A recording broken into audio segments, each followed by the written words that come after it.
Miami. Hurricane Dorian killed 4 members of Cleora Patricia Burton's family in the Bahamian city of Freeport, damaged her home and left her and her 2 children with no water, electricity or sense of security.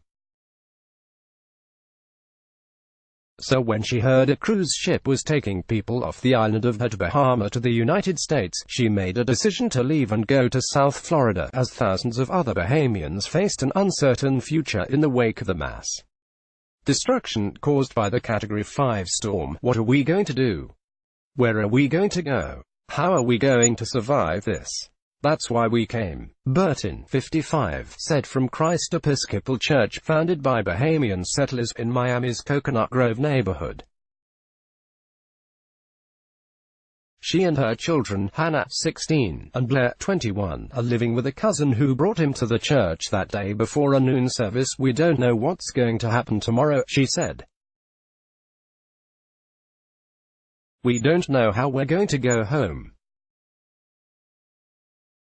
Are we going to get back? Miami and the Bahamas share a rich history going back to before the city's founding, and as Bahamians displaced by Dorian have come to South Florida, the Bahamian community there has come together in worry for loved ones, a passion to help rebuild, and prayers for the island's recovery. Sept. 11-201,906 Christ Episcopal Church has served as a donation center during the relief effort, and throughout the day on Wednesday people came in and out with donations for relief efforts and asked how they could volunteer to help. We've been here collecting every day, the Rev. Jonathan Archer, the church rector, said. The level of devastation and loss of life there is immeasurable. The Reverend Jonathan Archer of the Christ Episcopal Church in Miami. Saul Martinez, for NBC News. A little more than a week ago, Hurricane Dorian ravaged Grand Bahama and the Abaco Islands as the strongest hurricane to hit the Bahamas on record, wreaking havoc across the area in a sustained 48-hour assault. At least 50 people were known to have been killed, but Bahamian Prime Minister Hubert Minnis said Wednesday night that the death toll was expected to rise significantly. About 1,300 people were registered as missing as of Thursday afternoon, according to Bahamian officials. Burton said her stepdaughter had lost her entire family, including her husband and 3 children, in the storm. Burton's godchild was among those who died. Her stepdaughter was badly injured and remains in an intensive care unit in the Bahamian city of Nassau. It's been really hard for us, she said. Last week, the Burtons were among some 1,400 Bahamians who boarded the Bahamas Paradise Cruise Line's Grand Celebration ship in Freeport, bound for West Palm Beach. Burton said thousands of people arrived at the port on Saturday, desperately seeking to board the ship. It was chaos down there, he said. It was a mad exodus. Hannah said there was confusion at the port and miscommunication as people tried to figure out if they could leave on the ship. The volunteers organized diapers donated for hurricane victims at the Christ Episcopal Church in Miami. Saul Martinez, for NBC News. There were so many people, when someone tried to announce any type of news you wouldn't be able to hear it, she said. Burton said her family arrived around 9:30 a.m., but did not board the ship until the evening. While the ship's crew tried to tend to those waiting, the heat was stifling. My mom started to not feel good. She was feeling weak because we were out there like the whole day, Hannah said. They gave her mother a wheelchair and some water, she said, and eventually the family was allowed onto the ship. Once aboard, they were fed and everyone was given a cabin and amenities, they said. According to Customs and Border Protection, Bahamians who travel to the U.S. by vessel are required to have a valid passport and travel visa. They may apply for admission to the U.S. without a visa if they are on a flight where CBP completes immigration inspections in Nassau or Freeport, or if they have no criminal record or legal ineligibility as defined by U.S.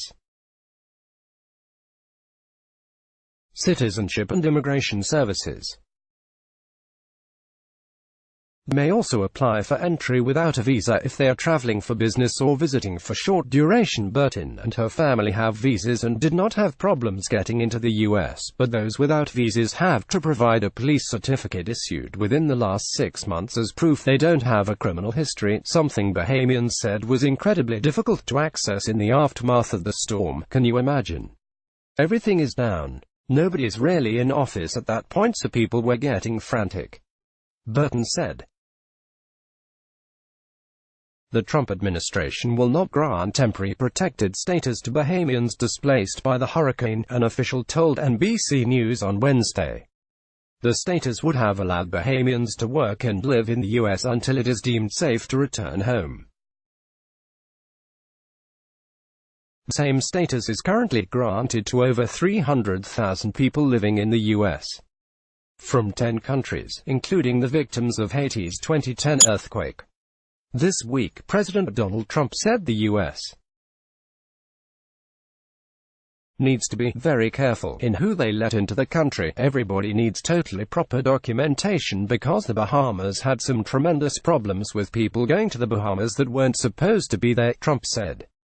I don't want to allow people that weren't supposed to be in the Bahamas to come into the United States, including some very bad people and some very bad gang members and some very, very bad drug dealers, the Rev. Nathaniel Robinson, the pastor at another Coconut Grove church assisting relief efforts, said he believed our country needs to open up our doors to those displaced by the hurricane. Nathaniel Robinson, pastor of the Greater St. Paul in Miami, Saul Martinez, for NBC News, we need to provide aid and care, he said from Greater St. Paul African Methodist Episcopal Church. If you lose everything, how can you prove anything? You don't have the paperwork, you don't have visas. Many congregants of both churches had close ties to the Bahamas and some were still worried about loved ones who stayed behind. Kenneth Edgecombe at the Christ Episcopal Church in Miami. Saul Martinez, for NBC News. Kenneth Edgecombe, 52, said the last time he heard from his sister Janet in Freeport was through a WhatsApp message saying there was heavy flooding in the area and she needed to leave her home. There were some tense hours, but we're Bahamians so we pray a lot, he said. You have to believe, Edgecombe said he has since heard that his sister is safe and is hopeful he will hear from her again soon. Tia Gibson, who has also been contributing to the relief efforts, said she had 19 family members in Freeport who had to leave their homes. Several of the houses were destroyed. It was really just waiting and hoping to hear from them, said Gibson, 43, from Christ Episcopal Church. Gibson had tears in her eyes as she discussed the deaths on the island and how some people may never get to properly bury their loved ones. In the Bahamas we're all family in some way. It saddens our hearts to know so many people have lost their lives, she said. This is why I'm here. There's nothing I can do. I can't be there. To be here, to give up my time and commit to helping them get things they need to rebuild, she said. I just want to help. Let's block ads. Why?